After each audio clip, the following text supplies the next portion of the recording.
C Nash for the people, the Hub Radio. I'm out here with Miss Cynthia Nunn. We're on Long Beach Boulevard. The address is 200 Long Beach Boulevard. The name of this organization is NUNN Angels. Miss Nunn's been running this for about 5 years, and I was just talking to her about when we started, what this wall had looked like, because it didn't always look like this.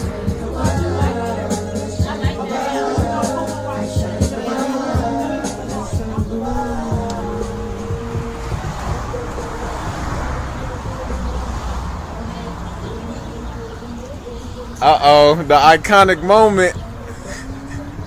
The man coming through. Telling people who you is as you approach the building. What's up, MC, DMC, Compton, no good, NEAUX, GOOD, check me out. For sure.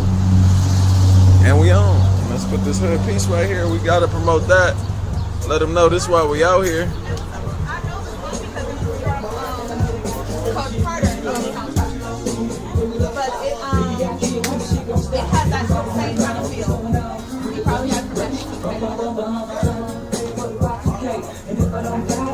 So, tell me about some of the work you've been doing. Oh, I've been doing free food giveaways every Saturday. We do Bible study. We do mentoring, tutoring, after school programs. We do anything that has to do with youth. We toy giveaways, Easter basket, Christmas, turkey giveaways, anything to do with the youth. If you're hungry throughout the week, we have a little table sitting out here where you can come get food. Or if you need clothing, if you need dress to success, or just clothes to put on your back, you can also stop here. All right, tell the people how long you've been in Compton. Why is Compton even important to you? I've been in Compton when it was nothing but whites. When I was a little girl, believe it or not, my best friend was a white girl. I was in Girl Scouts where we could leave the door open and you didn't have to worry about nothing. So I've been in Compton before it was Compton. Wow. I feel like this is my city. Exactly. And that's what I wanted people to realize, is that, like, at the end of the day, this is our city. It's your city, it's my city. And as long as we contribute, as long as we can contribute to do something to get it back to how it's supposed to be, because I feel like when you was growing up, like you said, people had their doors open. Right. So did you feel safe? Oh yeah, it's real safe. I told you I was in Girl Scouts. We went camping. There's nowhere in the world I go camping now, but we went camping, and I mean we just had fun. Compton was really, really fun once upon a time, and I believe it could be, that way again. And that's essentially what we're working on. So we're gonna walk you through what we got going on here at NUNN Angels. I'm so happy that I even know this woman, because if it wasn't for this, who knows what this building would look like. As you can see, we got the Halloween decorations up because we're trying to have a haunted house this year. Right. We just got done. What was our last thing that we did? Summer backpack giveaway. Right. Back to school. So every time it's something for the community going on where your family needs to get together, you don't have that family support. This is us. We're your family. That's this right. family. This Sylvia Nunn right here. Cynthia Nunn. That's Sylvia Nunn Angels. That's right. He's a big, big help for me.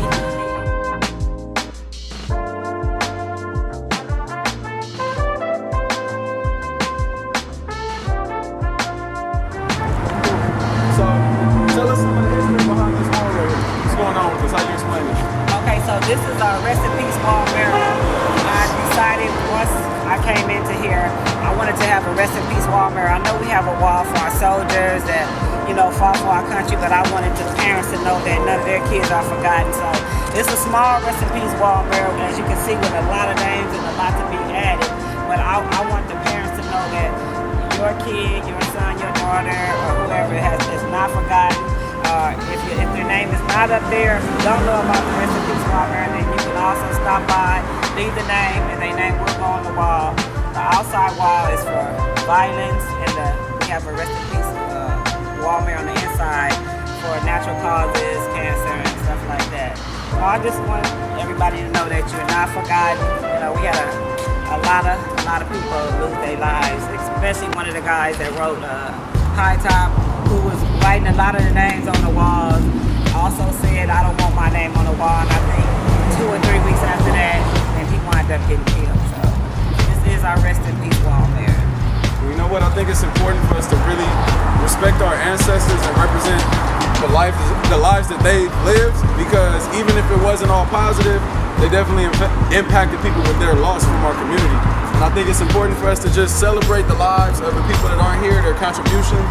And that's why we have this beautiful art out here, because it helps unify us. It helps us recognize that kind of no matter where you're from, Crip, blood, whatever the case may be, Hispanic, we can all recognize that the loss of life is something that is very valuable. And it sucks. Nobody really wants to have to bury a loved one, especially somebody under 25 years old. We tired of that. And we just want to become elders so that we can give back some of the wisdom and experience, because she made it through some stuff. I've learned a lot just by watching her mannerisms and the way that she operates. Compton has conditioned her to think a certain way, to act a certain way.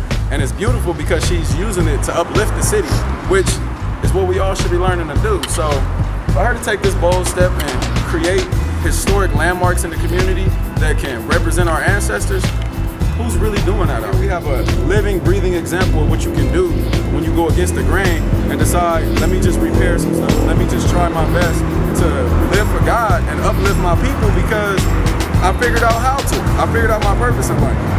And that's what you told me. You told me that you started doing this. Why? I started doing this, God gave me the vision, and also I feel like my brother, my homeboys, everybody started a lot of this, so let's come back and clean it up. I feel like we need to clean it up, you know. For everybody that say that they love Compton, or everybody rapping about it, singing about it, but we actually live in Compton. So if we live in it and you love it, then come back and help. You don't have to help me, but help somebody, you know. It don't matter, just as long as you come back and help, you know. We really appreciate it, you know. I asked Ms. Nunn earlier what was one of her inspirations for even feeling like she could get this done. And she told me that in her adult life, she learned about what her mother had done. Right. Tell me more about that. Well, I always knew my mother had a good heart, and everybody that knows her know that she had a big heart. And I was actually reading her story from the Wassell Foundation. She was one of the first ones to work at the Wassell Foundation, and actually she did a lot of the same thing that I'm doing now. And I'm like, wow, Mama, I knew you had a big heart, but and I know it's big, you know, but just to know that I'm following in her footsteps, and God brought that vision, I guess he know, you know, God know what to do, when to do it. He knew this, that's why he saved me. He saved me to come back and do a lot of his work. So for everybody that think it can't happen or feel like you can't change, you can change, you know, you can change your life, you know. And that's it. It's that simple. I mean, if you think you can't, find some support. And if you need support, 200 North Long Beach Boulevard on the east side of Compton, right across the street from Rite Aid, AutoZone. You know those Compton landmarks that you're so familiar with. If you don't see this mural, if we're not here, come by on Saturday at 12. We'll guarantee to be here. I'm C Nash for the people. It's the Hub Radio. It's the lovely Miss Cynthia Nunn. And we represent what? Yeah. We represent Sylvia Nunn Angels. I represent God first. Sylvia Nunn Angels, that's my baby. All right, man. Thank you.